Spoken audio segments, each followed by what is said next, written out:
الحمد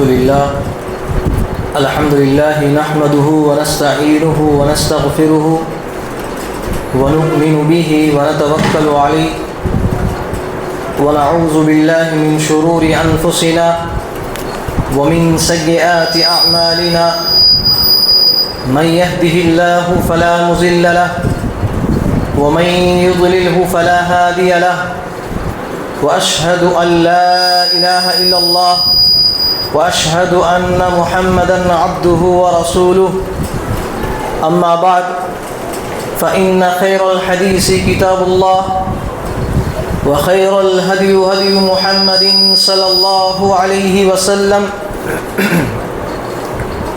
وشر الأمور محدثاتها وكل محدثة بدعة وكل بدعة ضلالة وكل ضلالة في النار فأعوذ بالله من الشيطان الرجيم بسم الله الرحمن الرحيم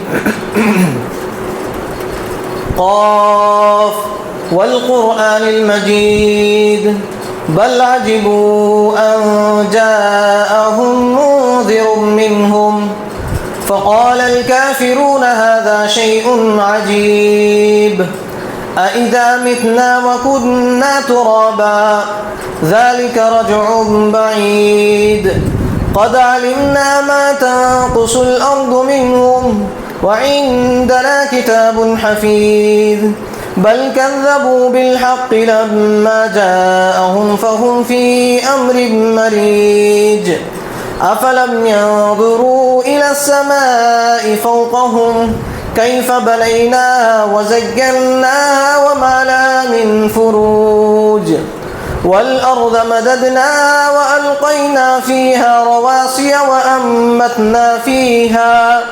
وأنبتنا فيها من كل زوج بهيج تبصرة وذكرى لكل عبد منيب بسم الله الرحمن الرحيم يا أيها الذين آمنوا اتقوا الله حق تقاته ولا تموتن إلا وأنتم مسلمون يا أيها الذين آمنوا اتقوا الله وقولوا قولا سديدا يصلح لكم أعمالكم ويغفر لكم ذنوبكم ومن يطع الله ورسوله فقد فاز فوزا عظيما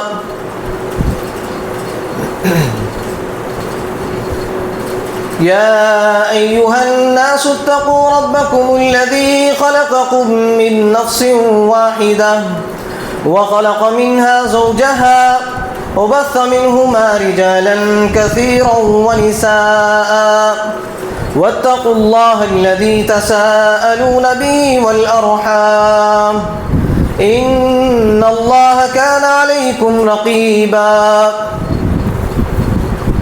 وقال الله تبارك وتعالى في القرآن المجيد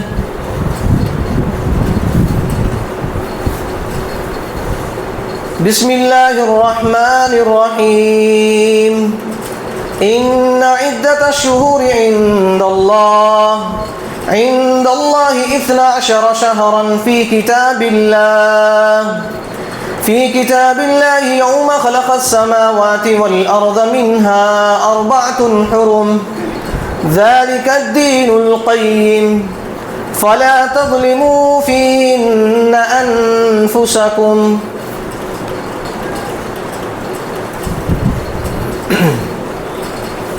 محترم حاضرین جمعہ، سب سے پہلے تمام قسم کی تعریف و توصیف، کبریائی و بڑائی، ہر قسم کی حمد و ثنا، سب کچھ اس اللہ رب العالمین کے لیے لائق و سزاوار ہے جس نے ہم سب کو اشرف المخلوقات میں سے بنایا ہے، جس نے آج ہم سب کو یہاں پر کچھ قرآن اور احادیث کی باتیں سننے کا اور جمعہ کی نماز با جماعت ادا کرنے کا موقع ہمیں عنایت فرمایا ہے۔ اور اللہ رب العالمین کا ہم پر بے انتہا شکر احسان یہ ہے کہ اللہ رب العالمین نے ہمیں اسلام جیسی دنیا کی سب سے بڑی دولت سے ہمیں نوازا۔ یہ اللہ رب العالمین کا ہم پر سب سے بڑا احسان ہے۔ سب سے بڑا احسان اس لیے ہے کیونکہ انسان دین کی بنیاد پر ہی، دین کے عمل کرنے کی بنیاد پر ہی اس کو جنت کا مستحق قرار دیا جاتا ہے۔ تو یہ اللہ رب العالمین کا سب سے بڑا احسان ہم پر ہے۔ اس مختصر حمد و ثنا کے بعد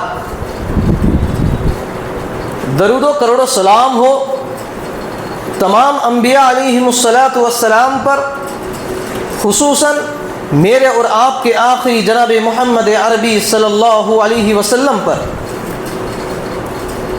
جن کو اللہ رب العالمین نے اس دنیا کے اندر رحمت للعالمین بنا کر مبعوث فرمایا، بشیر و نذیر بنا کر، خوشخبری دینے والا، ڈرانے والا بنا کر کیا ہے، لوگوں کو جہنم سے بچانے کے لیے اللہ رب العالمین نے نبی صلی اللہ علیہ وسلم کو اس دنیا کے اندر مبعوث فرمایا۔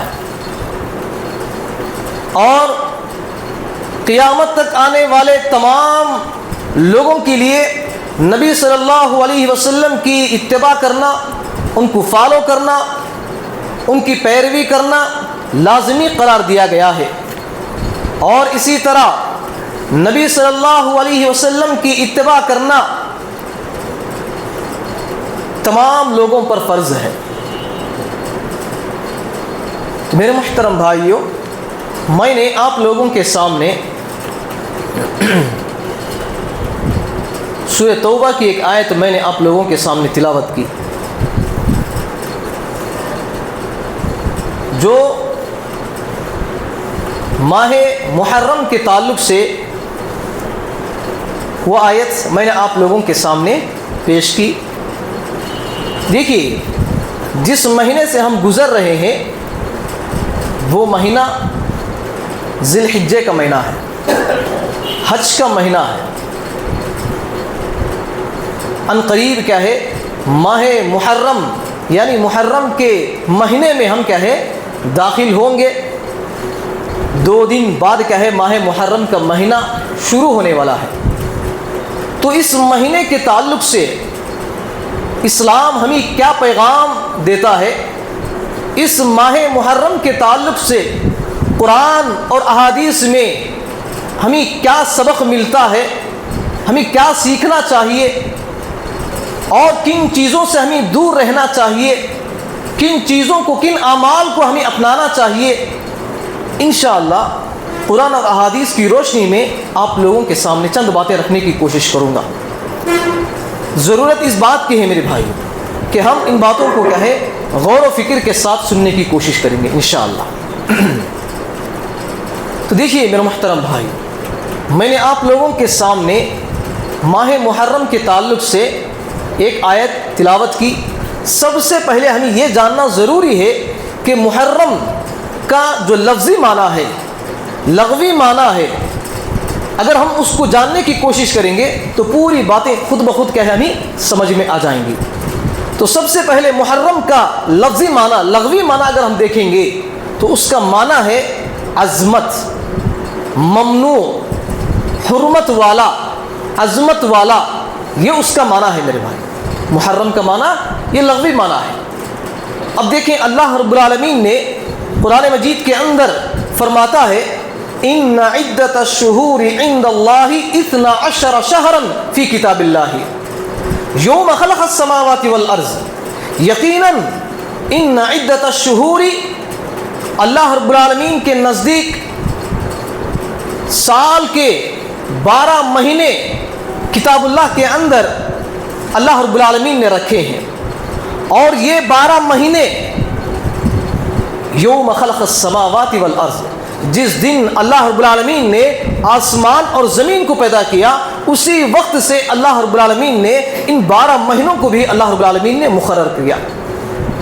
پھر آگے اللہ رب العالمین فرماتے ہیں ان 12 مہینوں کے بعد، ان 12 مہینوں کے اندر منہا اربعۃ حرم، ان 12 مہینوں میں 4 مہینے بہت ہی حرمت والے ہیں، بہت ہی زیادہ حرمت والے ہیں، بہت ہی زیادہ عزت والے ہیں۔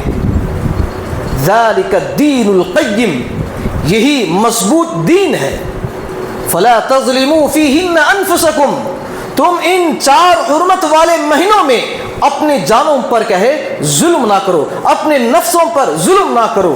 یہ اس آیت کا ترجمہ ہے میرے بھائی، یہ اس آیت کا ترجمہ ہے۔ تو دیکھیے اس آیت میں اللہ رب العالمین نے پہلے 12 مہینوں کا ذکر کیا۔ کیا میرے بھائیوں؟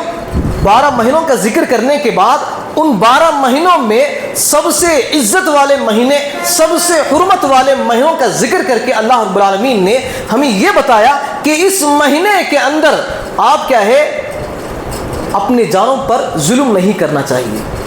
اپنے جانوں پر ظلم کرنے کا مطلب یہ ہے کہ اس مہینے میں جنگ و قتال، لڑائی جھگڑا، نفرتیں، فتنہ و فساد، دشمنیاں آپس میں کیا ہے نہیں رکھنا چاہیے۔ تو دیکھیے اب دیکھیے اللہ رب العالمین نے 4 مہینے حرمت والے اللہ رب العالمین نے قرار دیے گئے، لیکن وہ 4 مہینے کون سے ہیں؟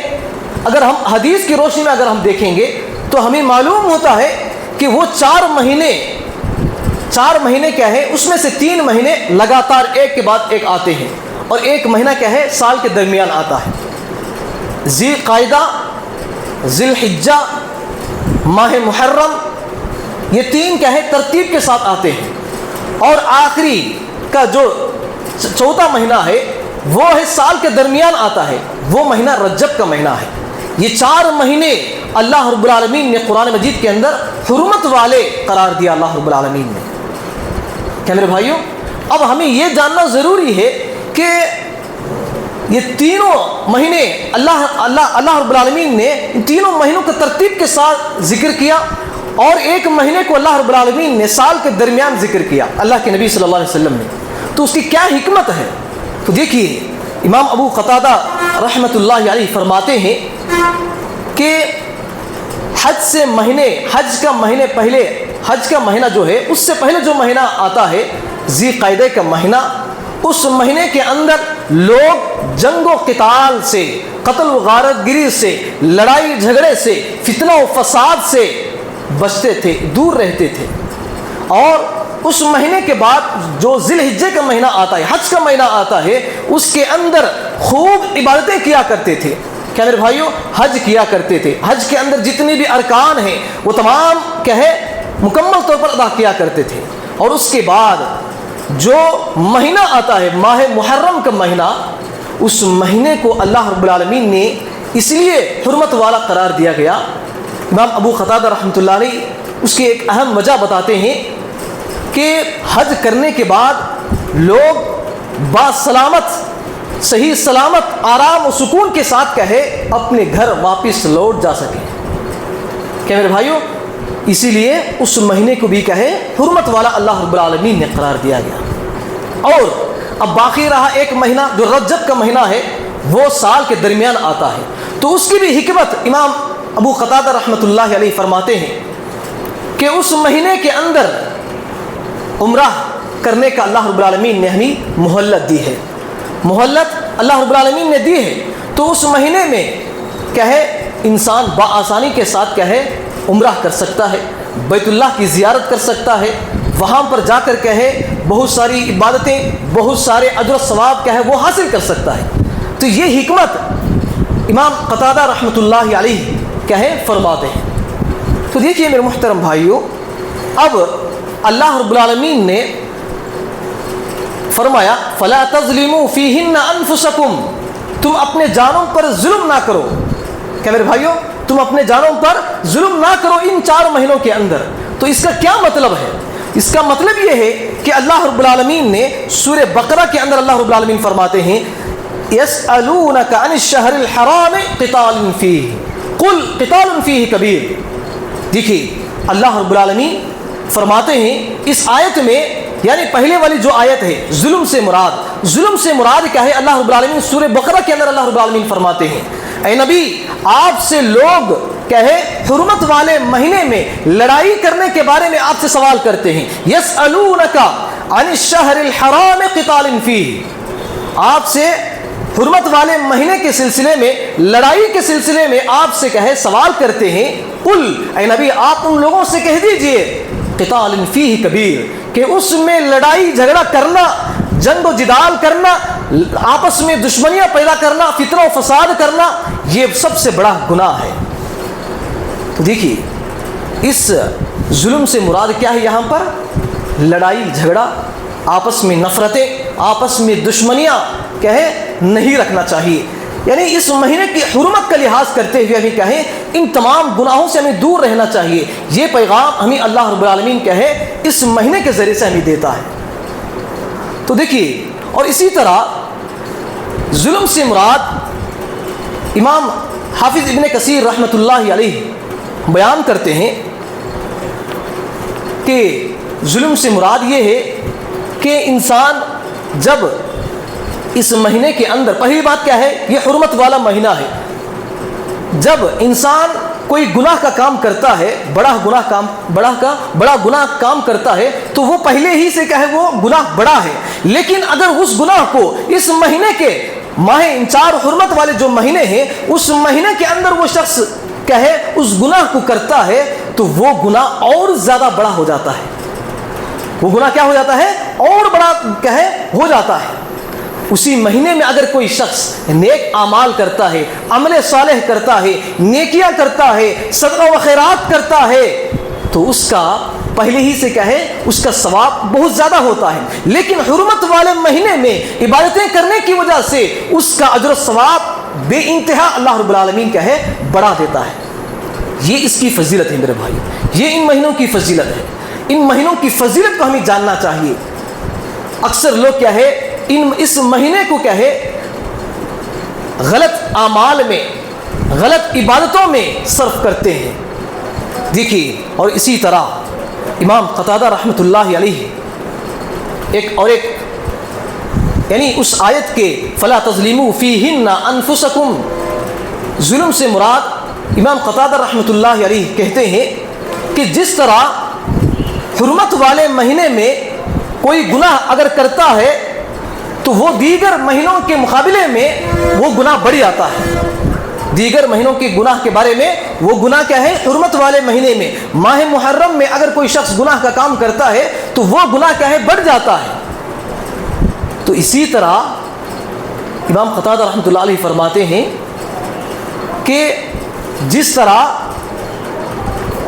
تمام اللہ رب العالمین کے نزدیک جو فرشتے ہیں ان تمام فرشتوں میں اللہ رب العالمین کے نزدیک حضرت جبرائیل علیہ السلام کا جو مقام، جو مرتبہ ہے وہ الگ ہی مقام و مرتبہ ہے. تمام فرشتوں میں اللہ رب العالمین نے حضرت جبرائیل علیہ السلام کو چن لیا. اور اسی طرح امام قتادہ رحمۃ اللہ علیہ فرماتے ہیں قرآن مجید جو چاروں کتابوں میں کہے سب سے افضل کتاب قرآن مجید ہے، تو اس کو اللہ رب العالمین نے فضیلت دی ہے قرآن مجید کو تمام کتابوں کے اندر. اور اسی طرح تمام انبیاء علیہ السلام کے درمیان اللہ کے نبی صلی اللہ علیہ وسلم کو ایک خاص خصوصیت اور فضیلت اللہ رب العالمین نے دی ہے.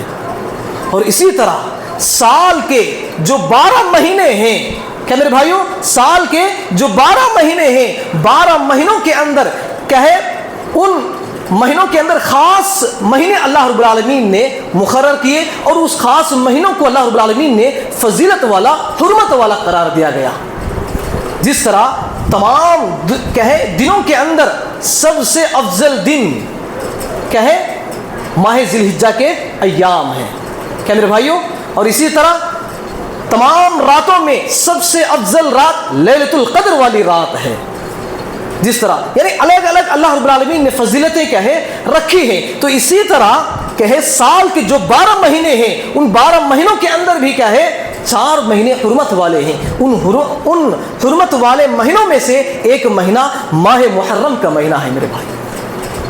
اس مہینے میں ہمیں کیا ہے گناہوں سے دور رہنا چاہیے, لوگوں سے کیا ہے لڑائی جھگڑا نہیں کرنا چاہیے, بلکہ آپس میں محبت و اخوت کے ساتھ, بھائی چارگی کے ساتھ, ملنساری کے ساتھ رہنا چاہیے. اب دیکھیں صرف یہ 4 مہینوں کے اندر ہی کیوں سال کے 12 مہینے کا ذکر کیوں نہیں کیا گیا؟ دیکھیے سال کے 12 مہینوں میں بھی کیا ہے گناہوں سے, لڑائی جھگڑے سے, فتنہ و فساد سے, گناہوں سے دور رہنے کا حکم دیا گیا, لیکن خاص طور پر ان 4 مہینوں کا اس لیے ذکر کیا گیا کہ اس مہینے میں اگر کوئی شخص گناہ کرتا ہے تو وہ گناہ 10 گناہ بڑھ جاتا ہے. 10 گناہ کیا ہے بڑھ جاتا ہے. اگر کوئی شخص نیکی کرتا ہے تو 100 گناہ کیا ہے اس کو بڑھا دیا جاتا ہے. تو اسی لیے میرے محترم بھائیوں اس ماہ محرم کی فضیلت کو جانتے ہوئے سمجھتے ہوئے کیا ہے اس ماہ محرم میں کثرت کے ساتھ نیک اعمال کرنے کی کوشش کریں, عبادتیں کرنے کی کوشش کریں, صدقہ و خیرات کرنے کی کوشش کریں, لوگوں کے ساتھ محبت کے ساتھ, ملنساری کے ساتھ. المسلم اخو المسلم کا جو پیغام ہمیں قرآن مجید نے ہمیں دی ہے اس کے مطابق ہمیں کیا ہے عمل کرتے ہوئے اپنی زندگی گزارنا چاہیے, اس کی حرمت کا ہمیں لحاظ رکھنا چاہیے. تو دیکھیے میرے محترم بھائیوں, اور اسی طرح اگر کوئی شخص میرے بھائیوں اللہ رب العالمین نے ہمیں کہیں گناہوں سے دور رہنے کے لیے اللہ رب العالمین نے ان مہینوں کو اللہ رب العالمین نے ٹریننگ کے طور پر اللہ رب العالمین نے مقرر کیے ہیں. کیا میرے بھائیوں جب انسان کیا ہے گناہوں سے بچنے کی کوشش کرتا ہے تو باقی مہینوں کے اندر بھی کیا ہے اس کے اندر ایک صفت پیدا ہوتی ہے, باقی مہینوں کے اندر بھی, باقی دنوں کے اندر بھی وہ گناہوں سے دور رہنے کی کوشش کرتا ہے. اگر ان 4 مہینوں کی حرمت اللہ رب العالمین نے نہ رکھی ہو تو سال بھر وہ کیا کرتا رہے گا, گناہ پر گناہ کرتا رہے گا. تو اسی لیے جب انسان کثرت کے ساتھ گناہ کرتا رہے گا تو اس کے دل پر کہے زنگ لگ جائے گا. کیا لگ جائے گا؟ زنگ لگ جائے گا. زنگ کس کو کہتے ہیں میرے بھائیوں؟ دیکھیے اللہ کے نبی صلی اللہ علیہ وسلم کی حدیث ہے, ترمذی کی حدیث ہے. اللہ کے نبی صلی اللہ علیہ وسلم فرماتے ہیں مومن بندہ, کس کا یہاں پر ذکر کیا جا رہا ہے؟ مومن کا, یعنی ایک مسلمان کا, ایک مومن کا ذکر کیا جا رہا ہے. اللہ کے نبی صلی اللہ علیہ وسلم فرماتے ہیں کہ ایک مومن شخص کہے جب گناہ کا کام کرتا ہے, گناہ کرنے کے بعد اگر وہ توبہ کرتا ہے تو اس توبہ کرنے کی وجہ سے اس کے دل پر جو زنگ لگا ہوا ہے اس کو دھو دیا جاتا ہے, اس کو مٹا دیا جاتا ہے. کس کے ذریعے سے؟ گناہ کو چھوڑنے کی وجہ سے, گناہ کرنے کے بعد توبہ کرنے کی وجہ سے اس کے دل پر جو زنگ لگا ہوا ہے, جو گندگی لگی ہوئی ہے اس کو مٹا دیا جاتا ہے. اگر وہی شخص گناہ پر گناہ کرتا چلا جاتا ہے, گناہ پر یعنی وہ گناہ کرنے کے بعد اللہ رب العالمین کے سامنے توبہ نہیں کرتا ہے, گناہوں کو مٹانے کی کوشش نہیں کرتا ہے, گناہوں کو بخشش کروانے کی کوشش نہیں کرتا ہے, تو اس کے دل پر زنگ لگ جاتا ہے. کیا میرے بھائیوں اس کے دل پر کیا ہے زنگ لگ جاتا ہے. تو اسی کا ذکر اللہ رب العالمین نے سورہ مطففین کے اندر ذکر کرتے ہیں, کلا بل ران علی قلوبہم ما کانوا یکسبون. یوں ہی نہیں بلکہ ان کے دلوں پر جو زنگ لگا ہوا ہے ان کے اعمال کی وجہ سے زنگ لگا ہوا ہے. اللہ رب العالمین کہتے ہیں کلا بل ران علی قلوبہم, ان کے دلوں پر جو زنگ لگا ہوا ہے, قلوبہم ما کانوا یکسبون, کہ جو کچھ وہ اعمال کیا کرتے تھے, جو کچھ وہ گناہ کا کام کیا کرتے تھے, انہی کا بدلہ کیا ہے اللہ رب العالمین اس کے دل پر زنگ لگا دیتا ہے. سیاہ نقطہ کیا ہے اس کے اوپر لگ جاتا ہے. جب انسان نیکی کرنے کی بھی کوشش کرتا ہے تو کبھی بھی کہے نیکی نہیں کر سکتا. کیوں؟ اس کے دل پر کہے سیاہ نقطہ زنگ لگ چکا ہے. وہ زنگ کو مٹانے کے لیے ہمیں کیا کرنا چاہیے؟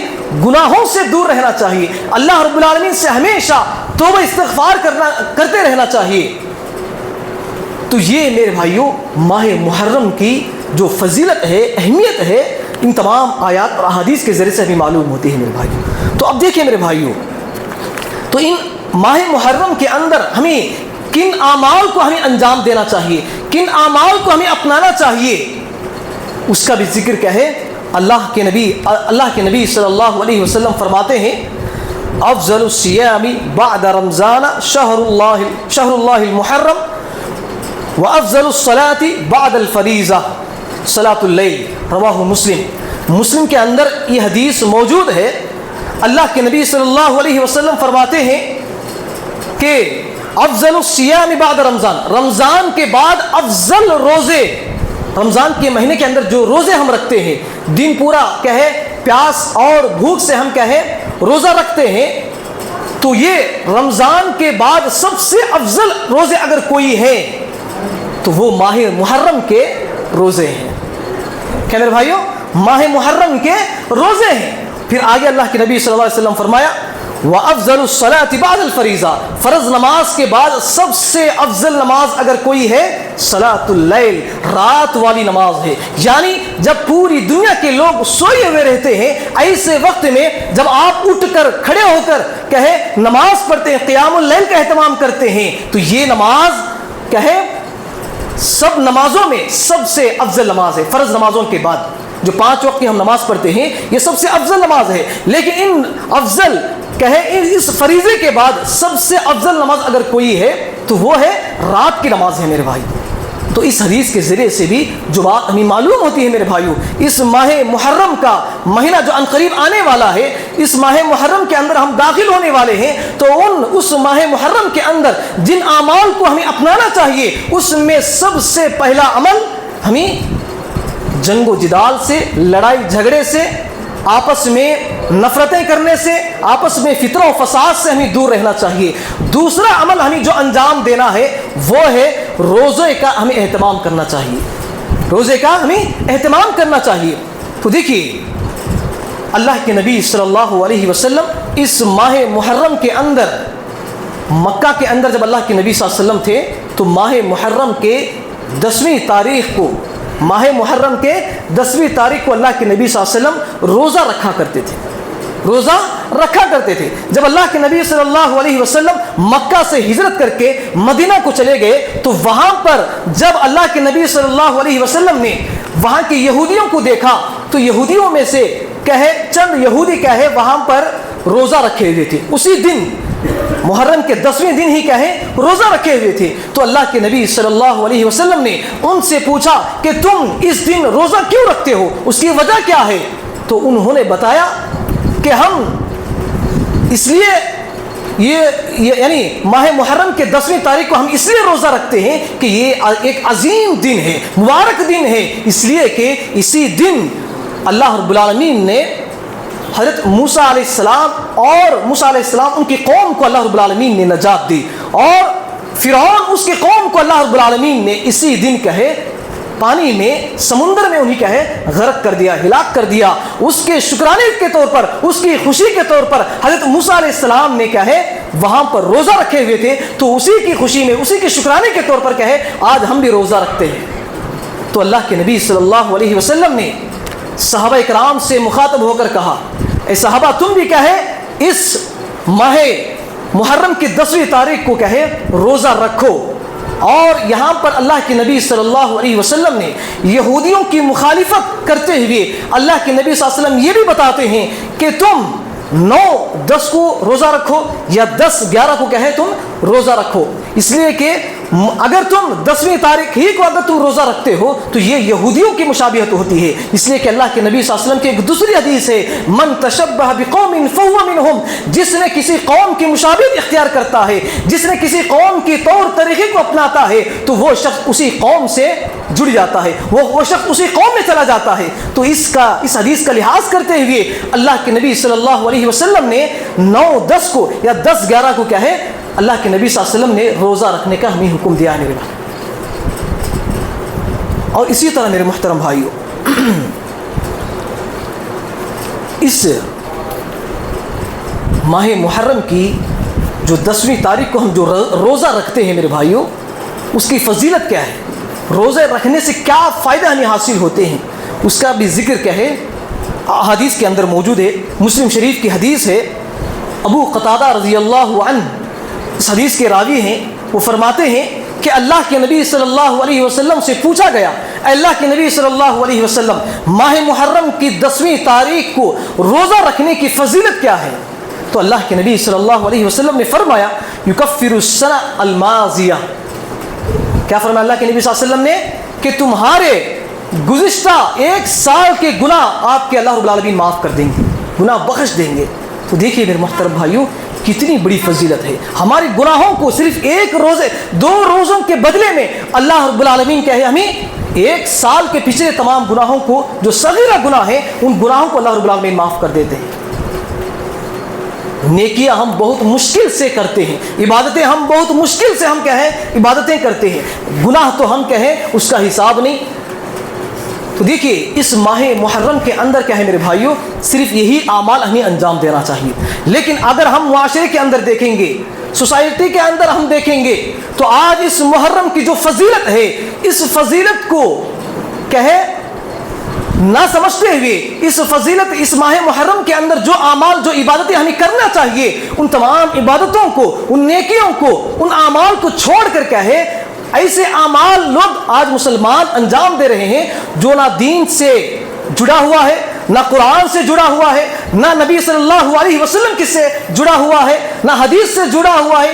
کہیں پر کسی بھی عمل سے، کسی بھی حدیث سے کہے وہ عمل ثابت نہیں ہے۔ ایسے آج ہمارے معاشرے کے اندر کہے لوگ ماہ محرم کے طور پر، ماہ محرم کے 10ویں دن کہے لوگ اعمال کرتے، عبادتیں کرتے ہیں۔ اللہ کے نبی صلی اللہ علیہ وسلم نے ماہ محرم کے اندر جنگ و جدال سے، لڑائی جھگڑے سے دور رہنے کا ہمیں حکم دیا۔ دوسرا عمل روزے رکھنے کا ہمیں حکم دیا، کثرت کے ساتھ عبادتیں کرنا، کثرت کے ساتھ صدقہ و خیرات کرنا، آپس میں محبت و اخوت کے ساتھ رہنے کی ہمیں اللہ کے نبی صلی اللہ علیہ وسلم نے تعلیم دی ہے میرے بھائیو۔ اس کے علاوہ جتنے بھی لوگ عمل کرتے ہیں، جتنے بھی لوگ کیا ہے اعمال انجام دیتے ہیں، وہ تمام کے تمام اعمال اسلام سے ہٹ کر ہے، اس دین سے ہٹ کر ہے، قرآن اور احادیث کے عمل سے ہٹ کر ہے میرے بھائی۔ تو دیکھیے کتنے ایسے لوگ ہیں جو نادان ہیں، جو اسلام کے بارے میں نہیں جانتے ہیں، وہ اس ماہ محرم کے اندر جو اعمال ہمیں کرنا چاہیے اس اعمال کو انجام دیے بغیر کہے وہاں پر کہے پنجے اٹھاتے ہیں، کہے وہاں پر اس دن خوشیاں مناتے ہیں، اچھے اچھے نئے نئے کپڑے پہن کر کہے نئے نئے کپڑے پہنتے ہیں، وہاں پر کہ گھروں کے اندر اچھے اچھے پکوانے بنواتے ہیں، شربتیں بنا کر کہے لوگوں کے درمیان تقسیم کرتے ہیں، جبکہ اللہ کے نبی صلی اللہ علیہ وسلم نے اس دن ہمیں روزے رکھنے کا حکم دیا، اور کہے جبکہ اس دن ہمیں اللہ کے نبی صلی اللہ علیہ وسلم نے اس دن پورا دن پیاس اور بھوک سے ہمیں رہنے کا ہمیں حکم دیا۔ لیکن آج معاشرے کے اندر اگر ہم دیکھیں گے تو لوگ اس کے برخلاف اعمال انجام دے رہے ہیں۔ اس دن کہے بہت ساری پکوانے بنواتے ہیں، بہت ساری کہے شربتیں بنوا کر کہے لوگوں کے درمیان تقسیم کرتے ہیں، اور کہے جو غیروں کے اندر جو اعمال ہے وہ اعمال آج مسلمانوں کے اندر پائے جاتے ہیں۔ آج دیکھیں غیروں کے اندر بھی کہے وہ لوگ آگ پر چلتے ہیں، کہے بڑے بڑے پنجے اٹھا کر کہے چلتے ہیں، حسن حسین کے نام پر چلتے ہیں، جبکہ اس کا کوئی ثبوت میرے بھائیوں قرآن اور احادیث کے اندر نہیں ہے۔ جو لوگ آج معاشرے کے اندر کر رہے ہیں وہ اسلام کے بالکل خلاف ہے، دین کے بالکل خلاف ہے میرے بھائیوں۔ تو ہمیں جو اعمال ہمیں کرنا ہے میرے بھائیوں، جو اللہ رب العالمین نے قرآن مجید کے اندر ہمیں بتائے ہیں، احادیث کے اندر اللہ کے نبی صلی اللہ علیہ وسلم نے ہمیں بتائے ہیں، وہی اعمال ہمیں انجام دینا چاہیے۔ اس سے ہٹ کر اگر کوئی شخص کوئی بھی عبادت کرتا ہے، کوئی بھی اعمال کو انجام دینے کی کوشش کرتا ہے، وہ اعمال، وہ عبادت، وہ نیکی اللہ رب العالمین کے نزدیک قابل قبول نہیں ہے میرے بھائیوں، قابل قبول نہیں ہے۔ تو اس بات کو میرے بھائیوں آپ تھوڑا غور و فکر کے ساتھ اگر آپ جاننے کی کوشش کریں گے، سمجھنے کی کوشش کریں گے، تو ضرور میرے بھائیوں آپ کہے اللہ رب العالمین کے نزدیک سب سے پسندیدہ، سب سے کہے مقرب بندوں میں سے آپ کا نام کیا ہے شمار کیا جائے گا۔ تو اسی لیے میرے محترم بھائیوں کہ یہ چند باتیں تھیں جو میں نے آپ لوگوں کے سامنے میرے بھائیوں ماہ محرم کے فضیلت اور اس کی خصوصیت اور اس کے اندر جو اعمال ہمیں کرنا چاہیے، جو اعمال ہمیں نہیں کرنا چاہیے، قرآن اور احادیث کی روشنی میں نے آپ لوگوں کے سامنے سمجھانے کی کوشش کی ہے۔ تو اب ذمہ داری یہ ہے کہ ذمہ داری آپ پر یہ ہے کہ ان باتوں پر کہے آپ کو عمل کرنا چاہیے، ان باتوں پر آپ کو کہے اعمال انجام دینا چاہیے۔ اگر آپ ان باتوں کو سننے کے باوجود بھی وہی عمل کرتے رہیں گے جو زمانے جاہلیت میں کیا کرتے تھے، تو آپ کیا میرے بھائیوں گنہگاروں کی لسٹ میں کیا ہے آپ کا نام شمار کیا جائے گا۔ آپ اللہ رب العالمین کے ناپسندیدہ لوگوں میں سے کہے آپ کا نام شمار کیا جائے گا۔ تو اسی لیے میرے محترم بھائیوں، ہم سب کو چاہیے کہ ہم اس ماہ محرم کی فضیلت کو، اس کی اہمیت کو سمجھتے ہوئے اس کے اندر ہم کہے روزے رکھتے ہوئے اور اس کے اندر دیگر اعمال کہے ہمیں انجام دیتے ہوئے ہمیں کہے اپنی زندگی گزارنے کی ہمیں کوشش کرنا چاہیے۔ انشاءاللہ عمل کریں گے میرے بھائی انشاءاللہ۔ آخر میں اللہ رب العالمین سے دعا ہے اللہ تعالی ہم سب کو ان کئی بھی باتوں پر عمل کرنے کی توفیق عطا فرما۔ اے اللہ ہم سب کو جو بھی باتیں ہم سنتے ہیں اور جانتے ہیں ان باتوں کو خود عمل کرنے، ان باتوں کو دوسروں تک پہنچانے کی ہمیں توفیق عطا فرما۔ اے اللہ ہم سب کو 5 وقت کی نماز پابندی کے ساتھ ادا کرنے کی توفیق عطا فرما۔ اے اللہ ہم سب کو شرک اور بدعات، بڑے بڑے گناہوں سے، کبیرہ گناہوں سے ہمیں حفاظت عطا فرما۔ اے اللہ ہم سب کو مرتے دم تک توحید پر قائم رہنے کی توفیق عطا فرما۔ اے اللہ ہم سب کو اس ماہ محرم کی فضیلت کو سمجھتے ہوئے اس ماہ محرم کے اندر کثرت کے ساتھ نیکیاں کرنے کی، عبادتیں کرنے کی ہمیں توفیق عطا فرما۔ اے اللہ ہم سب کو آپس میں محبت و اخوت کے ساتھ، بھائی چارگی کے ساتھ، ملنساری کے ساتھ ہمیں آپس میں رہنے کی ہمیں توفیق عطا فرما۔ اے اللہ ہم سب کو جنت الفردوس میں اعلیٰ مقام عطا فرما۔ اے اللہ ہم سب کو جب تک ہمیں اس دنیا کے اندر زندہ رکھ، اسلام کی حالت میں، ایمان کی حالت میں ہمیں زندہ رکھ، جب ہمیں اس دنیا سے اٹھا لے تو ایمان کی حالت میں، توحید کی حالت میں ہمیں اس دنیا سے اٹھا لے۔ اے اللہ ہم سب کو جنت الفردوس میں اعلیٰ مقام عطا فرما۔ اے اللہ ہم سب کو جہنم جیسی قبیح جگہ سے ہمیں حفاظت عطا فرما۔ آمین یا رب العالمین۔ السلام علیکم ورحمۃ اللہ وبرکاتہ۔